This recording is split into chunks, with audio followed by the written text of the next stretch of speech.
তোমার আমার শোনো স্বৈরাচারী, ভাবছো তুমি রাজ্যটাকে বাপের জমিদারি, উল্টে দেব গদি তোমার শোনো অত্যাচারী, ভাবছো তুমি রাজ্যটাকে বাপের তালুকদারি। দিতে পারি রক্ত, এই রক্ত দিয়ে দেশ বাঁচাবো, শির দ্বারা সোজা সর্বনাশের চোখে চোখ রাঙাবো, নেতানো বুদ্ধিজীবী টাকা দিয়ে কিনতে পারো আমাদের স্পষ্ট কথা, নাটক ছাড়ো মাথা ধরো, নইলে পাবে না নিস্তার, যত অনাচার মুছে দিয়ে আনবো সুবিচার, মুছে দিয়ে আনবো সুবিচার।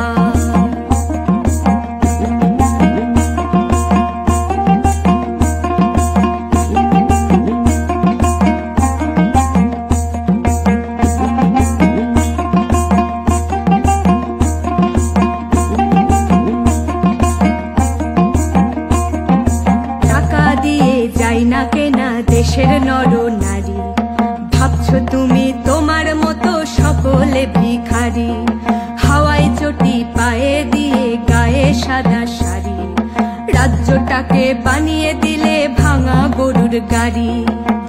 মহিলা মুখ্যমন্ত্রী তবু কেন এই শহরে বুকে ভয় বাসা বাঁধে একটি মেয়ের ভর দুপুরে, প্রশাসন চিন্তা করো তোমার মেয়েও হচ্ছে বড়, আর কত চাটবে চটি, চটি চাটা বন্ধ করো, নইলে পাবে না নিস্তার, যত অনাচার মুছে দিয়ে আনবো সুবিচার, মুছে দিয়ে আনবো সুবিচার। দেশটা সবার তোমার আমার শোনো স্বৈরাচারী, ভাবছো তুমি রাজ্যটাকে বাপের জমিদারি, ভাবছো তুমি রাজ্যটাকে বাপের জমিদারি, ভাবছো তুমি রাজ্যটাকে বাপের জমিদারি।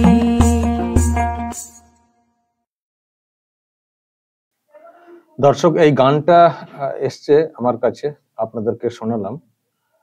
এটা একটা প্যারোডি সং বলতে পারি, কারণ দেশটা তোমার বাপের নাকি বলে বাংলাদেশের একটা গান রয়েছে, ওই টাইপের একটা গান এটা এসছে, গানের মাধ্যমে কিছু কথা তুলে ধরা হয়েছে।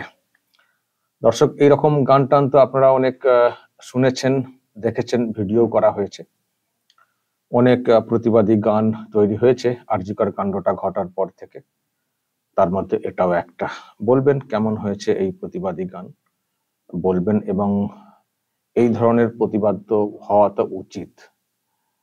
মানে দেশটা তো মানে মানে এইরকম কোনো ব্যাপার না যে যা খুশি করা যায়।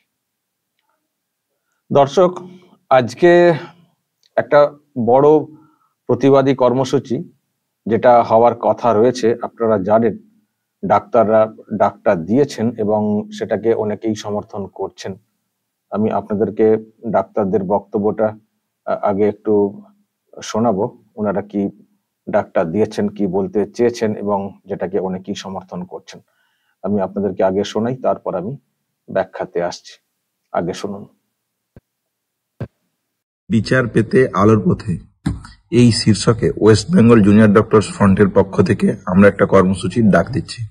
আপনাদের সমাজের সমস্ত স্তরের মানুষের কাছে আমাদের অ্যাপিল থাকবে, 5 তারিখ যেমন সুপ্রিম কোর্টের হিয়ারিং আছে, ঠিক সেরকমই 4 তারিখ রাত্রি 9টা থেকে 10টা, ঠিক 9টার সময় বাড়ির লাইট বন্ধ করুন এবং বাড়ির বাইরে বেরিয়ে আসুন। বেরিয়ে এসে মোমবাতি মিছিল করতে পারেন, প্রদীপ জ্বালাতে পারেন, বা মানববন্ধন তৈরি করুন, বা অভয়ার বিচারের দাবিতে যে যেভাবে পারবেন প্রতিবাদ করুন। 5 তারিখ সারা দেশের যেমন নজর থাকছে সুপ্রিম কোর্টের দিকে, ঠিক সেরকমই 4 তারিখ অভয়ার নজর থাকবে আমার, আপনার, আমাদের দিকে। দর্শক, শুনলেন, ডাক্তারদের তরফ থেকে এই কর্মসূচি ঘোষণা করা হয়েছে, বিচার পেতে আলোর পথে। 4 সেপ্টেম্বর বুধবার রাত 9টা থেকে 10টা। এবং দেখছি যে মিডিয়াতেও এইসব নিয়ে অনেক প্রচার চলছে। মেইন স্ট্রিম মিডিয়া তারাও সব লাইভ টেলিকাস্ট করবে, যা বুঝতে পারছি বলা হচ্ছে। এবং আজকের এই যে প্রোগ্রাম, এটা একটা বিরাট সাড়া জাগানো একটা প্রোগ্রাম হবে, সেটাও বুঝতে পারছি। রাত দখল অনেকদিন পরে এইরকম একটা ঐক্যবদ্ধ হয়ে ডাক দেওয়ার একটা চেষ্টা হয়েছে এবং সেখানে অনেকেই সামিল হবেন। আমি দেখছি সোশ্যাল মিডিয়াতে অনেকে বলছেন যে তারা সব নামবেন রাস্তাতে, মানে যেভাবে বলা হয়েছে ওইভাবেই কর্মসূচি পালন করবেন তারা। ফলে আজকের এই প্রোগ্রাম একটা রেকর্ড করা একটা প্রোগ্রাম হবে, সেটা মোটামুটি আন্দাজ করে বলাই যায়। কিন্তু প্রশ্ন দর্শক আমার কয়েকটা, আজকের যে প্রোগ্রামটা হবে দল মত নির্বিশেষে পাড়াতে রাস্তাতে লোকজন নামবেন, রাত দখল হবে, ভালো হওয়া উচিত, মানুষের এইভাবেই সাড়া দেওয়া উচিত, কর্মসূচি পালন করা উচিত, প্রতিবাদে গর্জে ওঠা উচিত। ফলে আজকে রাত দখল প্রোগ্রামটা সত্যি খুব ভালো হবে বলে আমি আশা করি এবং আমারও পূর্ণ সমর্থন এতে রয়েছে। প্রত্যেকটা মানুষেরই প্রতিবাদে সামিল হওয়া উচিত। কিন্তু দর্শক, একটাই প্রশ্ন আমার, যে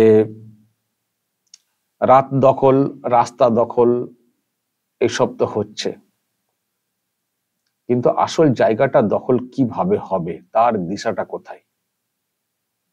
যে দখলটা সব থেকে মানে বেশি প্রয়োজন সেটা হচ্ছে নবান্নটা দখল, যেখান থেকে এইসব অপকর্মকে কার্যত প্রশ্রয় দেওয়া হচ্ছে। সেই জায়গাটা কবে দখল করা হবে, যেটা করতে পারলে এইসব বন্ধ হয়ে যাবে, এত রাত জাগতে হবে না।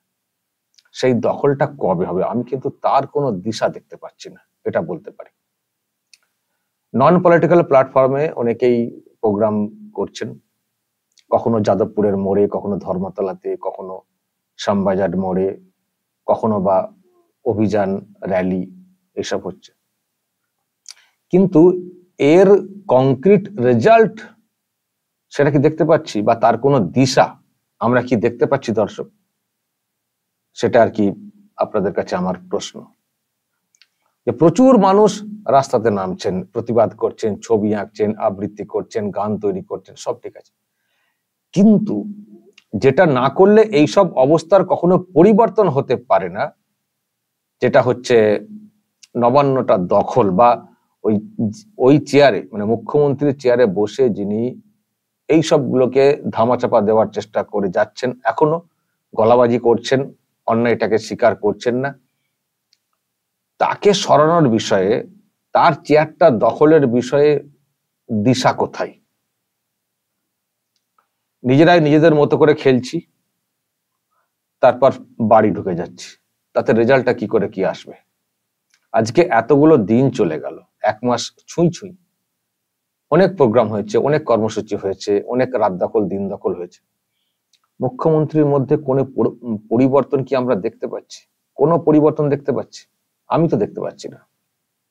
গতকাল বিধানসভাতে যেভাবে উনি বক্তব্য রেখেছেন, বোঝাই যাচ্ছে না যে এই রাজ্যে এই রকম একটা ঘটনা মানে ঘটেছে বলে, বোঝাই যাচ্ছে না। যেন মনে হচ্ছে ইউপিতে বা উন্নাওয়ে বা এরকম গুজরাটে কোথাও ঘটেছে। মানে এই রাজ্যের মুখ্যমন্ত্রীর যা ভাষণ, যা বচন, তাতে কিন্তু মনেই হচ্ছে না যে এই রাজ্যে এই রকম কোনো ঘটনা ঘটেছে বলে। তাহলে এতদিন মুভমেন্ট করে এইসব করে মুখ্যমন্ত্রীকে তাহলে কি মানে ঝাঁকুনিটা দিতে পারা গেল? রাত দখল হচ্ছে, দিন দখল হচ্ছে, কত গান তৈরি হয়ে গেছে, কত কি, কিন্তু আসল জায়গাতে আঘাত দেওয়াটা কোথায় কি হলো? শাসকের মধ্যে কোনো হেলদোল রয়েছে? কোনো হেলদোল রয়েছে? কুণাল ঘোষকে দাঁড় করিয়ে দিয়ে কাউন্টার করা হচ্ছে, নিজেরা নিজেদের মতো করেই রয়েছে। কোনো হেলদোল রয়েছে দর্শক? দেখেছেন? হেলদোল নেই, হেলদোল থাকার কথাও না। আসলে এইসবগুলোকে উনি পাত্তাই দেন না। এইসব মিছিল, র্যালি, রাত জাগো, মোমবাতি জ্বালো, এগুলোকে উনি পাত্তাই দেন না। ফলে যিনি নাগরিকদের মনটাকে পাত্তা দেন না, সেই নাগরিক সমাজ বলে এইসব করে টোরে কি হবে? কোনো রেজাল্ট আসবে? ওই ভিজুয়ালি ভালো হবে, মিডিয়াতে খবর হবে, এইসব। তবে আজকের প্রোগ্রামটার একটা আলাদা আলাদা গুরুত্ব আছে, মানে ওইসব বাদ দিলেও, নবান্ন দখলের দিশাটা বাদ দিলেও আজকের প্রোগ্রামের একটা গুরুত্ব আছে, সেই জায়গা থেকেই সমর্থনটা করা। সেটা হচ্ছে যে আগামীকাল যেহেতু সুপ্রিম কোর্টে একটা হিয়ারিং রয়েছে, যদি এটা একটু দৃষ্টি আকর্ষণ করা যায় আর কি, যে মানুষ এত ক্ষুব্ধ বিচারের দাবিতে তাকিয়ে রয়েছেন, সুপ্রিম কোর্টের দিকে তাকিয়ে রয়েছেন, যদি এর একটা রেজাল্ট আসে আর কি, যদিও দেখা যাক, আমি আর বেশি কিছু বলছি না, সেই আশাতে সমর্থন। কিন্তু আমি যেটা বলতে চাই, জানি না কালকে সুপ্রিম কোর্ট কি করবে, যদি আবার সেই 3 সপ্তাহ ডেট দিয়ে বসে থাকে শুনে টুনে কিছু বকাবকি করে, তাহলে আমার মনে হয় কালকের পরে আর এই ধরনের কোনো মুভমেন্টও হবে বলে। আর শাসককে দেখবেন কালকের পর থেকে, যদি কালকেও তারিখ পে তারিখ করে দেয় সুপ্রিম কোর্ট, দেখবেন শাসকের চেহারাটা কি হবে, তাদের চেহারাটা কি হবে দেখবেন। এতদিন তো বলা হচ্ছিল যে ফোঁস টোস করতে, এবার ফোঁস না, কিভাবে দংশাবে শাসক দেখবেন। তখন এই নাগরিক সমাজ যারা এইসব মুভমেন্ট করছেন, দেখবেন সবাই ঘরে ঢুকে পড়েছেন, কেউ আর রাস্তায় দাঁড়াবেন না, সব ঘরে ঢুকে পড়বেন। সেই জন্যই বলছি, এই সব হচ্ছে, সব ঠিক আছে, কিন্তু এগুলোকে মানে ঐক্যবদ্ধ করে রাজ্যের এই যে যা চলছে, এখান থেকে মুক্তি পাওয়ার যে দিশাটা, রাস্তাটা, সেটা কোথায়, সেটা তো কেউ দেখাতে পারছেন না। আর এখানে যারা রাস্তাতে নামছেন, তারা অনেকে বলছেন পলিটিক্যাল সংযোগ চায় না, অথচ দেখা যাচ্ছে হিসেব কষে দেখলে তাদের পেছনে আবার পলিটিক্যাল ইকুয়েশন আছে। ফলে মেয়ের মধ্যে আছে পলিটিক্স, সেই পলিটিক্স কে ইউজ করে এমন একটা বিষয়টা হয়ে যাচ্ছে যে শাসকই বেনিফিটেড হয়ে যাচ্ছে, আর মুভমেন্ট গুলো ওই আর কি, মানে এত কিছু করেও তার কোনো নিট রেজাল্ট যেটা, সেটা দেখতে পাওয়া যাচ্ছে না। ফলে ওই আসল জায়গাতে আঘাত করার দৃষ্টিভঙ্গি তৈরি করতে না পারলে, শুধু রাস্তাতে দখল করা, রাত জাগা, মোমবাতি জ্বালা, এতে আর যা হোক, এই যদি অন্য কোনো শাসক হতো, যাদের বিবেক আছে, মানবিকতা আছে, তাদের ক্ষেত্রে হয়ে যেত, যে মুভমেন্ট হয়েছে তো তার মধ্যে অনেক কাজ হয়ে যেত। যে লালবাজারে সিদ্ধারা, একটা কৃত্রিম সিদ্ধারা নিয়ে যাওয়া হচ্ছে, টেবিলে রাখা হচ্ছে, তারপরেও কমিশনারের কোনো পদত্যাগ নেই।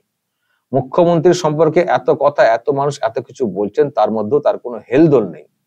সুতরাং এতে কি বলে কিছু হবে? করে দেখাতে হবে, বলে কিছু হবে না, বড় কিছু করে দেখাতে হবে। আমি আবারও বলবো, যতগুলো মুভমেন্ট আজ পর্যন্ত হয়েছে, একটি মুভমেন্টকেই একমাত্র শাসক ভয় পেয়েছিল, সেটা হচ্ছে 27 তারিখের নবান্ন চলো অভিযানটা। নিশ্চয়ই আপনারাও বুঝতে পেরেছেন। বাদবাকি কোনো মুভমেন্টকে আমার মনে হয় না শাসক কোনো পাত্তা দেয় বলে। সেই জন্য দেখবেন ওরাই ঘুরিয়ে বলেন, আমরাও তো বিচার চাই, আমরাও তো আন্দোলনকে সমর্থন করি। আসলে এই ধরনের ওই ঠান্ডা ঠান্ডা কুল আন্দোলন হলে ওটাকে শাসক সমর্থনই করে যাবে। তারা জানে যে এইসব বেশি দিন চলবে না, একদিন থেমে যাবে, আমরাও সমর্থন করি বলে চুপচাপ দাঁড়িয়ে যায়, সবকিছু গুলিয়ে যাবে, ওনারাও একটা সময় গলা শুকিয়ে বাড়ি চলে যাবে।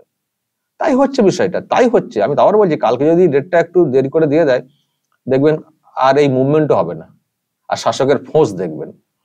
ফলে অনেক মুভমেন্ট, অনেক কিছু হয়েছে, আজও হবে, কিন্তু এর মধ্যে আমি দিশা সেই অর্থে কিছু দেখতে পাচ্ছি না। আজকেও ওই সুপ্রিম কোর্টের দৃষ্টি আকর্ষণ করা ছাড়া অন্য কোনো দিশা বাংলার মুক্তির ক্ষেত্রে আমি দেখতে পাচ্ছি না। ফলে যা চলছে তাই চলবে। যারা এখন মুভমেন্ট চালাচ্ছেন তারা চুপ করে যাবেন, দেখবেন দর্শক কথাটা মিলিয়ে নেবেন। এখানে একটা দরকার ছিল একটা সলিড একটা প্ল্যাটফর্ম, সেখানে পলিটিক্যাল প্ল্যাটফর্মকে কিন্তু অস্বীকার করা যায় না। আর অনেকে বলছেন ওরা এলে বিচার হবে না, এটা কোনো কথা হলো? পলিটিক্সকে ছেড়ে তো আপনি কিছু করতে পারবেন না। আপনি রাস্তায় দাঁড়িয়ে চিৎকার কতদিন করবেন? একটা মুভমেন্টকে গতি দিয়ে যেতে গেলে বা রাখতে গেলে, কন্টিনিউ করতে হলে পলিটিক্যাল ব্যাকগ্রাউন্ড লাগবেই। আপনারা কি পারবেন বাংলাদেশের মতো সবকিছু মানে করে দখল করে নিতে? পারবেন না তো, পারছেন না তো, পারলেন না তো, সমর্থন পর্যন্ত তো করলেন না। পাশে দাঁড়িয়ে 27 তারিখে একটা অংশ চেষ্টা করেছিল, যারা চেষ্টা করেছেন তাদেরকে কুর্নিশ জানাই, আমি নিজেও গিয়েছিলাম। বাকিদের যারা গেলেন না, অন্যদেরকেও যেতে দিলেন না, মিসগাইড করলেন, এমনকি ডাক্তাররাও গেলেন না, তারাও মিসগাইডেড হলেন। এখন রাত জাগছেন, দিন জাগছেন, এই করছে সেই করছেন, কি হচ্ছে তাতে? লাভটা কি হচ্ছে? ফলে ক্ষোভ এত মানুষের ছিল, অথচ সেগুলোকে কাজে লাগানো গেল না, ঐক্যবদ্ধ করা গেল না। পলিটিক্স মানি অচ্ছুত বলে এড়িয়ে যাওয়ার চেষ্টা হলো, কিন্তু এড়িয়ে গিয়ে যারা মুভমেন্ট করলেন তারাও কোনো দিশা এখনো পর্যন্ত দেখাতে পারলেন না, কোনো সমাধান দেখাতে পারলেন না, শুধু ওই স্লোগানই চললো। আজও সারা রাত দেখবেন স্লোগান চলবে, উৎসবের মেজাজে স্লোগান চলবে। আমি জানি কি হবে সেটা, কিন্তু আলটিমেট ওই সুপ্রিম কোর্টের দৃষ্টি আকর্ষণ করা ছাড়া বিগ জিরো। এটা আমাদের ব্যর্থতা যে এত মানুষ বিরুদ্ধে কথা বলতে চাইছেন, অথচ সেই বিরুদ্ধ শটটাকে ঠিক জায়গাতে কাজে লাগানো হলো না। শুধুমাত্র ওই ভিতর থেকে কিছু পলিটিক্যাল গ্রাউন্ড, কিছু পলিটিক্যাল প্ল্যাটফর্ম টোটালটাকে মিসগাইড করে দিচ্ছে, যার জন্য এত ক্ষোভ বিক্ষোভ দানা বাঁধলো না। যাই হোক দর্শক, তবুও আশা রাখি তো আমাদেরকে চলতে হবে যে একদিন এই গর্জন ঐক্যবদ্ধ হবে, শাসকের দিকে একসঙ্গে একযোগে গর্জাবে এবং তাকে ওখান থেকে উৎখাত করবে। সেই আশাতে আছি। নিশ্চয়ই কোনো না কোনো প্ল্যাটফর্ম কেউ না কেউ সামনে এসে দাঁড়াবেন মানুষকে পথ দেখানোর জন্য। দর্শক বলবেন যা বলার কমেন্ট বক্সে, নজর রাখবেন আরামবাগ টিভিতে।